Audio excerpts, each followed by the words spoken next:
Moti. Once upon a time there was a youth called Moti, who was very big and strong, but the clumsiest creature you can imagine. So clumsy was he that he was always putting his great feet into bowls of sweet milk and curds, which his mother set out on the floor to cool, always smashing, upsetting, breaking until the last his father said to him, "Here, Moti, here are 50 silver pieces, which you are the savings of the years. Take them and go make your living or fortune if you can." Then Moti started off one early spring morning with his thick staff over his shoulder, singing gaily to himself as he walked along. In one way or another, he got along very well until a hot evening when he came to a certain city where he entered the traveler's serai, or inn, to pass the night. Now, a serai, you must know, is generally just a large square enclosed by a high wall, with an open colonnade along the inside, all around to accommodate both men and beasts, and with perhaps a few rooms and towers at the corners for those who are too rich or too proud to care about sleeping on their own camels or horses. Moti, of course, was a country lad and had lived with cattle all his life, and he wasn't rich and he wasn't proud. So he just borrowed a bed from the innkeeper and set it down outside an old buffalo who reminded him of home, and in 5 minutes he was fast asleep. In the middle of the night he awoke, feeling that he had been disturbed. Putting his hand under his pillow, found to his horror that his bag of money had been stolen. He jumped up quietly and began to prowl around to see whether anyone else seemed to be awake. But though he managed to rouse a few men and beasts from falling over them, he walked over the shadow of the archways round the whole serai without coming across a likely thief. He was just about to give up when he overheard two men whispering, and one laughed softly, and peering behind a pillar, he saw two Afghan horse dealers counting out his bag of money. Then Moti went back to bed. In the morning, Moti followed the two Afghans outside the city to the horse market, in which their horses were offered for sale. Choosing the best-looking horse among them, he went up to it and said, "Is this horse for sale? May I try it?" And the merchants assenting, he scrambled up on its back, dug in its heels, and off they flew. Now, Moti had never been on a horse in his life, and had so much ado to hold on with both hands as well as with both legs that the animal just went where it liked, and very soon broke into a breakneck gallop and made straight back to the serai, where it had spent the night a few nights ago. This will do very well, thought Moti, as they whirled in at the entrance. As soon as the horse had arrived at a stable, it stopped on its own accord, and Moti immediately rolled off. But he jumped out at once and tied the beast up and called for some breakfast. Presently the Afghans appeared, out of breath and furious, and claimed the horse. "What do you mean?" cried Moti, with his mouth full of rice. "It's my horse. I paid you 50 pieces of silver for it. Quite a bargain, I'm sure." "Nonsense! This is our horse," answered one of the Afghans, beginning to untie the bridle.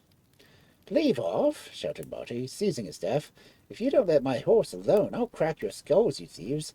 I know you. Last night you took my money, so today I took your horse. That's fair enough."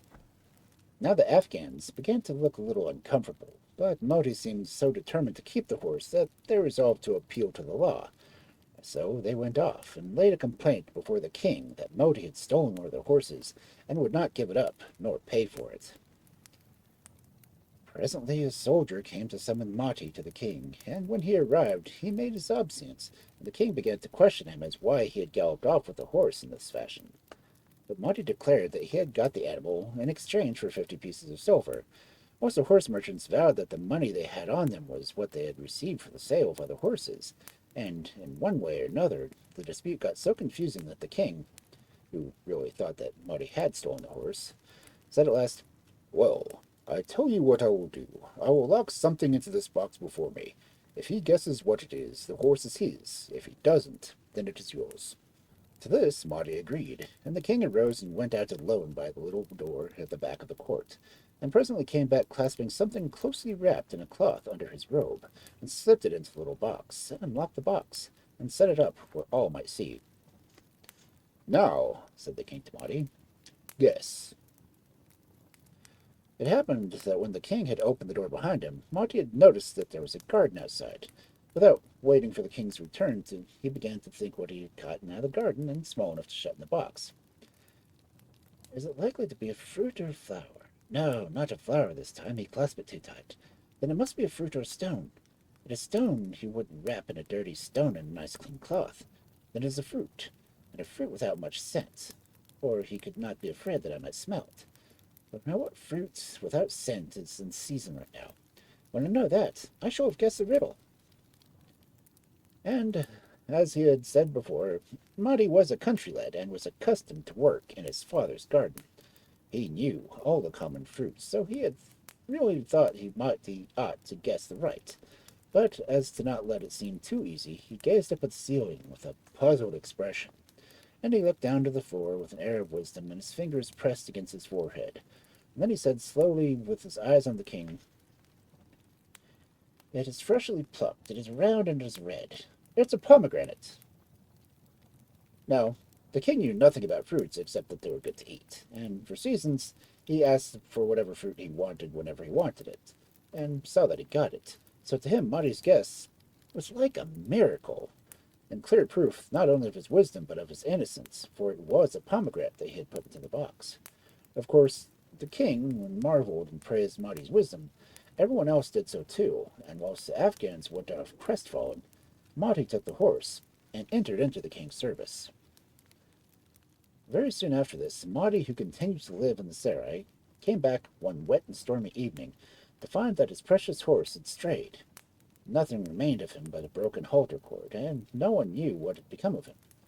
After inquiring of everyone who was likely to know, Moti seized the cord and his big staff and sallied out to look for him. Away and away he tramped out of the city and into the neighboring forest, tracking hoof marks in the mud. Presently it grew late, and still Moti wandered until suddenly, in the gathering darkness, he came right upon a tiger, who was contentedly eating his horse. "You thief!" shrieked Moti, and ran up, and just as the tiger, in astonishment, dropped a bone, whack came Moti's staff on his head, and it was such a good will that the beast was half stunned and could hardly breathe or see.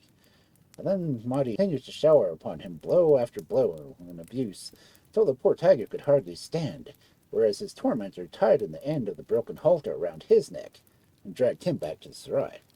"If you had my horse," he said, "I will at least have you. That's fair enough." And he tied him up securely by the head and heels, much as he would have tied up the horse, and then, the night being far gone, he flung himself beside him and slept soundly. You cannot imagine anything like the fright of the people in the serai when they woke up and found a tiger, very battered but still a tiger, securely tethered among themselves and their beasts. Men gathered up in groups talking and exclaiming, and finding fault with the innkeeper for allowing such a dangerous beast into the serai, and all the innkeeper was just as troubled as the rest. And none dared go near the place where the tiger stood blinking miserably to everyone, and where Moti had laid stretched out, snoring like thunder.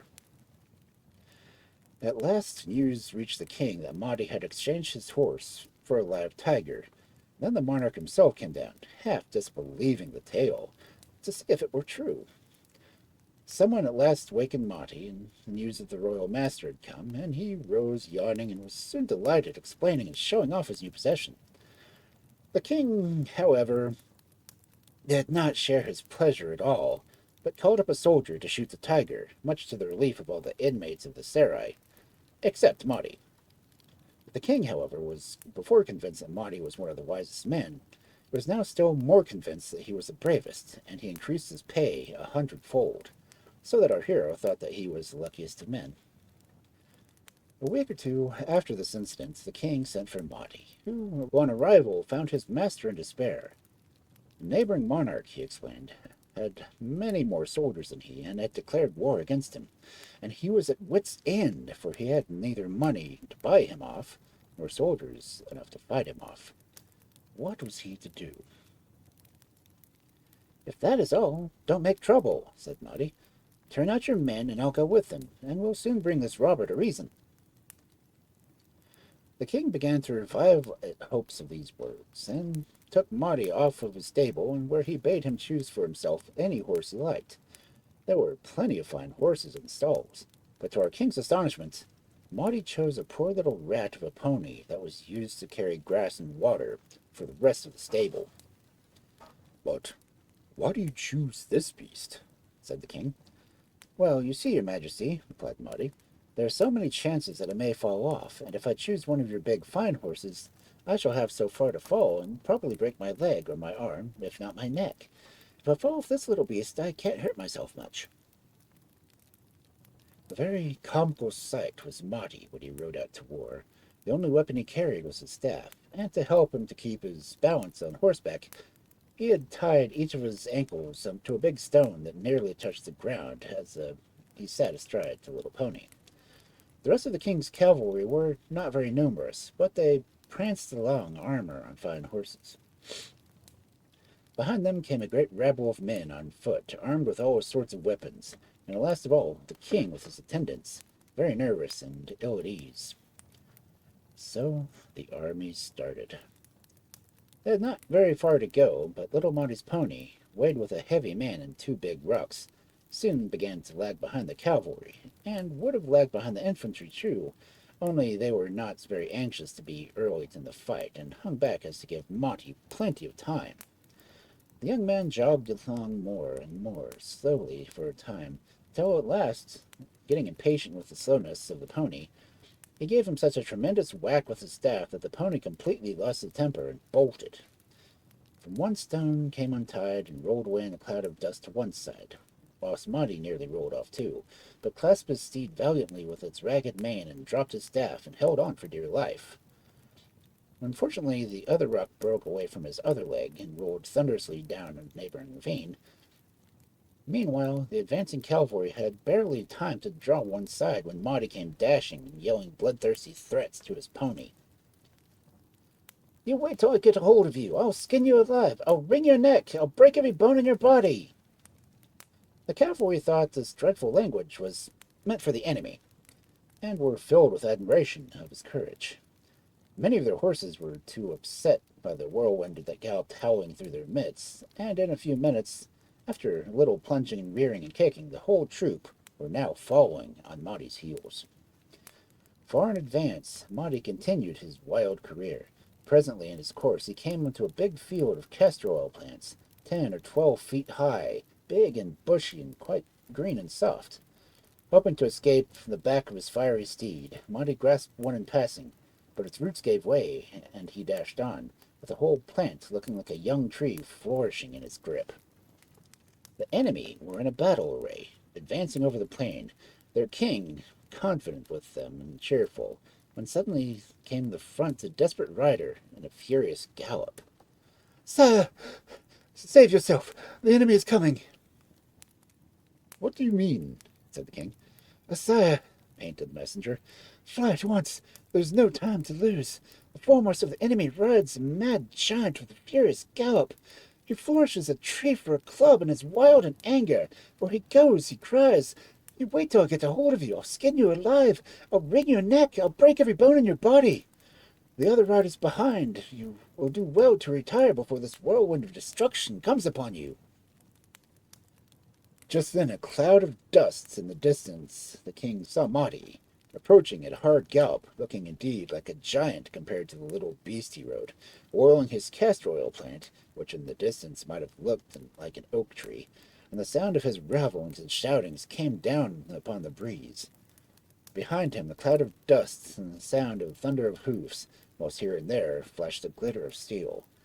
The sight and the sound struck terror into the king, and turning his horse, he fled at top speed, thinking that a regiment of yelling giants was upon him, and all his force followed him as fast as they might go. One fat officer alone could not keep up on foot with that mad rush, and as Moti galloped, he flung himself to the ground in abject fear. This was too much for Moti's excited pony, who shied and suddenly that Moti went flying over his head like a skyrocket, and alighted right on top of his fat foe. Quickly regaining his feet, Moti began to swing his plant around his head and shout, "Where are your men? Bring them up, and I'll kill them! My regiments! Come on, the whole lot of you! Where is your king? Bring him to me! Here are my fine fellows coming up, and each will pull up a tree by the roots and lay you flat, and your houses and towns and everything else. Come on! But the poor fat officer could do nothing but squat on his knees with his hands together, gasping. At last, when he caught his breath, Moti sent him off to bring his king and tell him that if he was reasonable, his life should be spared. Off went the poor man, and by the time the troops of Moti's side had come up and arranged themselves to look as formidable as possible, he returned with the king. The latter was very humble, apologetic, and promised never to make war, and pay a large sum of money, and altogether do what his conqueror wished. So armies on both sides went rejoicing home, and this was really the making of a fortune of clumsy Moti, who lived long and contrived ways to be looked up to as a fountain of wisdom, valor, and discretion by all except his relations, who could never understand what he had done to be considered so wise, wiser than anyone else.